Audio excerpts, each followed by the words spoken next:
amis, c'est peut-être la fin de carrière de Lamine Yamal dû à ses agissements qui ne font aucun sens lors de son anniversaire. Il a osé inviter des nains lors de sa white party. Tout ça pour divertir les célébrités qui ont fait partie de cette fête telles que Gavi, Balde, Aishu Speed, le chanteur espagnol Chimbala. D'après des rumeurs, les amis, tout juste avant cette fête médiocre, les nains devaient s'identifier auprès de l'administration de cette fête. Comme ce que vous voyez les amis, les nains devaient signer une feuille afin de s'identifier qu'ils étaient bel et bien présents. Et vous connaissez la suite les amis, hein, des conséquences par rapport à nos actes. Lamine Yamal, qui a 18 ans aujourd'hui, attaqué en justice après avoir embauché des personnes atteintes de nanisme à son anniversaire. Il risque la prison.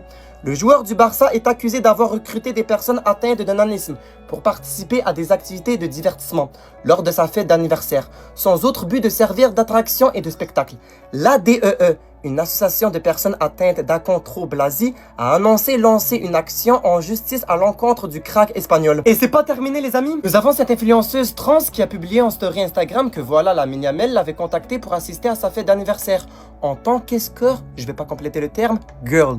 En tant qu'escort girl, c'est quand même chaud. Et ce n'était pas la seule à être invitée pour avoir ce type de statut. De plus, elle a énoncé que l'exigence de base pour que les femmes participent à cette fête, c'était le fait d'avoir une grande taille de poitrine. En gros, de grosses cerises. C'est quand même dégoûtant de penser de cette façon, surtout quand t'as 18 ans et que t'es un musulman. Mais vous connaissez l'Espagne, les amis, hein. Après avoir entendu cette polémique, les journalistes espagnols se sont directement réveillés pour protéger et ovationner Lamine Yamal. Ousmane Dembélé va offrir à Lamine Yamal le meilleur cadeau d'anniversaire de tous les temps. Le tweet de Ravi Miguel, journaliste espagnol. Le Ballon d'Or se jouera entre Yamal, Pedri et Rafinha. C'est au tour de notre journaliste espagnol José Alvarez Haya de propagander pour un joueur du Barça sur le Ballon d'Or. Ousmane Dembélé a perdu la tête après ses mauvaises prestations en Ligue des Nations et en Coupe du Monde des clubs. Le championnat et la Coupe de France sont des cadeaux chaque année. Il a laissé passer l'occasion de le remporter. Il faut que ce soit un joueur du Barça. S'il y a bien un truc qui m'énerve avec vous, c'est que quand c'est Lamine Yamal, vous en oubliez même vos principes. Les gars, on a tous des codes et on le sait tous. Une fille peut venir sur un plateau télé et raconter ce qu'elle veut. Inventer tout ce qu'elle a envie, car elle sait que le nom de Lamine Yamal fait vendre. Lamine Yamal donne du buzz, donne des carrières, elle le sait très bien. Elle vient sans preuve. Et les médias et grosses pages Twitter ont tellement soif et faim de buzz, savent tellement que leur post va faire des clics et des likes, qu'ils relaient ça peu importe. Demain, ma cousine peut aller sur un plateau télé et dire que Lamine Yamal l'a invité quelque part, et je vous jure qu'ils vont relayer ça. Je vous promets les gars. Parce qu'ils savent très bien ce qu'ils font. Certains veulent polémiquer pour une histoire de nains, mais quand vous voyagez et que vous allez dans vos hôtels, dans vos restaurants, et qu'il y a des nains, là ça vous dérange pas. Et pourquoi là maintenant ça vous dérange? Parce que c'est Yamal. Mais quand c'est Yamal, c'est détestable. Quand c'est Yamal, c'est une ordure. Ça va jusqu'à polémiquer pour un gâteau d'anniversaire tellement vous êtes tarés les gars. Ce que certains n'arrivent pas à comprendre chez Lamine Yamal, c'est que c'est juste un mec de quartier, un mec de banlieue comme nous. Sauf que lui, c'est la banlieue espagnole. Je vous promets que si c'était un Français, vous auriez eu un traitement différent. Ah ouais, franchement, c'est un mec de chez nous, on doit le protéger, à mentalité 9-3, il est comme nous, il a grandi comme nous. Arrêtez vos bêtises là. Sinon vous les gars, vous en pensez quoi? Rendez-nous sur Snap, on s'ennuie.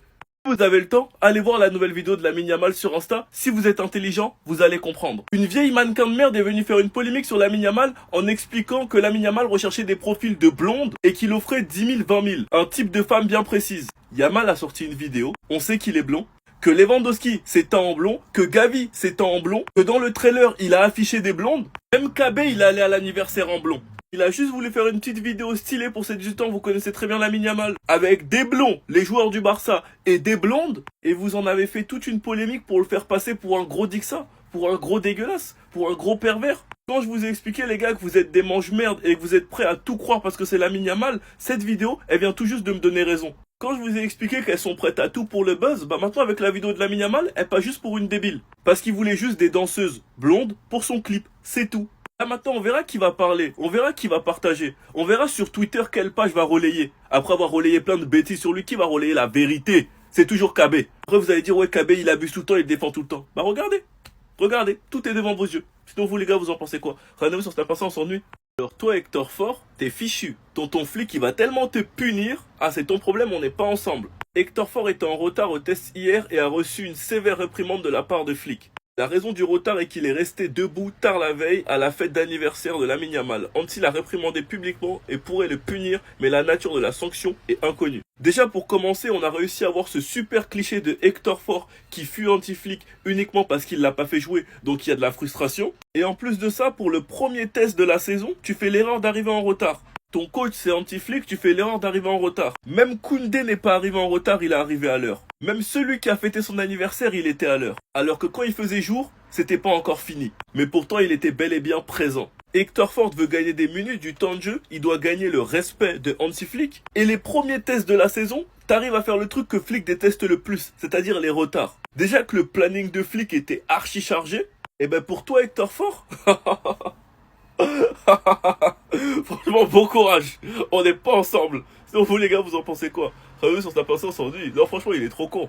Pendant que Deco freine l'arrivée de Rashford, Rashford continue d'envoyer des appels de phare au Barça. Après avoir follow le Barça, après avoir follow Pedri, après avoir follow Lewandowski, après avoir commenté les posts de Lamine Yamal, après avoir dit dans une interview que t'aimes bien l'Espagne, que c'est à côté de l'Angleterre, que c'est pratique pour voir ta famille. Après nous avoir parlé de Thierry Henry, Rashford vient de follow Baldé et Rafinha. Mais au pire, follow toute l'équipe. Follow même moi, follow KB5 aussi. Follow KB5 aussi, c'est pas mal, non? Bref, là où on en est, c'est un peu plus compliqué. Deco est le plus gros obstacle à la signature de Rashford. Il existe des divergences concernant le recrutement d'attaquants au sein du staff sportif. La priorité actuelle est donnée au départ. Mais Deco, tu vas pas nous berner. Le vrai problème, c'est que Deco veut tout faire pour ramener Diaz. Donc il veut essayer de voir ce que ça va donner en vendant des joueurs. Il veut essayer de voir à quel point Diaz veut du Barça. De quelle manière Diaz va demander à Liverpool de partir avant de finalement accepter Rashford. Maintenant, est-ce que Rashford est prêt à attendre jusqu'à la fin? Est-ce que même le Barça est dans la capacité de signer un Rashford ou un Diaz? Ça, je sais absolument rien. Mais moi, ce dont j'en suis sûr, c'est que si Deco prend autant de temps pour Rashford, alors qu'il envoie plein d'appels de phare, qu'il va clairement pas rester à United, et que sa priorité c'est surtout le Barça, c'est parce que Deco il veut son Colombien les gars. Sinon vous les gars, vous en pensez quoi? Ramenez sur Snap, on s'ennuie. On vous a longtemps expliqué que ce genre de joueur donne tout face au Barça pour se faire remarquer. On vous a longtemps expliqué sur ce type de joueur en Liga qui donne tout uniquement face au Barça. Bah là vous avez eu la preuve. Brian Zaragoza, joueur de Osasuna, cette saison n'a que un seul but. Il a que un seul but en Liga. Et vous savez c'est contre qui qu'il a mis ce but? C'est contre nous. Avec cette magnifique célébration, au cas où vous avez oublié. Et il y a pire, c'est que Zaragoza nous a éteints sur l'action. Il nous a éteints. Feinte de frappe sur Peña, but. Et quand vous voyez cette position, ça vous fait penser à qui? Dites-moi, ça vous fait penser à qui? Eh ben ça vous fait penser à Ter Stegen alors que c'est Peña. Tout simplement parce que c'est Ter Stegen qui a longtemps donné des conseils à Peña. Il y a eu des rumeurs, Zaragoza, Barça, qu'est-ce qu'il allait faire? Il allait liker le poste. Il allait liker le poste direct. Et pourquoi? Parce que c'est comme ça qu'ils sont ces joueurs en Liga. Ils donnent tout face à nous pour qu'on les remarque. Et là c'est prouvé. Son seul but cette saison, c'est contre le Barça. Et dès qu'il entend des rumeurs, Barça, Zaragoza, ben il like le poste. Il se retire même pas, il fait même pas semblant. Ce mercato il part en couille les gars. Sinon vous les gars, vous en pensez quoi? Ramenez-vous sur cette pensée, on s'ennuie. Non. Non. Commencez par battre ce chauve là déjà. Le mec il a pas 3-0. Clean sheet. Même les mecs dans le futur, ils auraient pas pu prévoir cette défaite du Paris Saint-Germain face à Chelsea 3-0. Obligé de revenir là-dessus parce que c'est de bonne guerre. Si Cole Palmer, il a fait ça à la défense du Paris Saint-Germain, je préfère éviter de penser ce que Messi aurait fait. Mais ce débat pue la merde de toute façon. Parlons de ce monsieur Maresca. Première saison à Chelsea, qualifié en Ligue des Champions, vainqueur de la Conference League, vainqueur de la Coupe du Monde des clubs, et accessoirement, l'un des seuls coachs à avoir réussi à battre Luis Enrique cette saison. Reece James a parlé, nous allons gagner, ça l'a pris pour un fou. Colwill a parlé, on peut battre n'importe qui, nous ne sommes pas le Real ou l'Inter Miami, ça l'a pris pour un fou.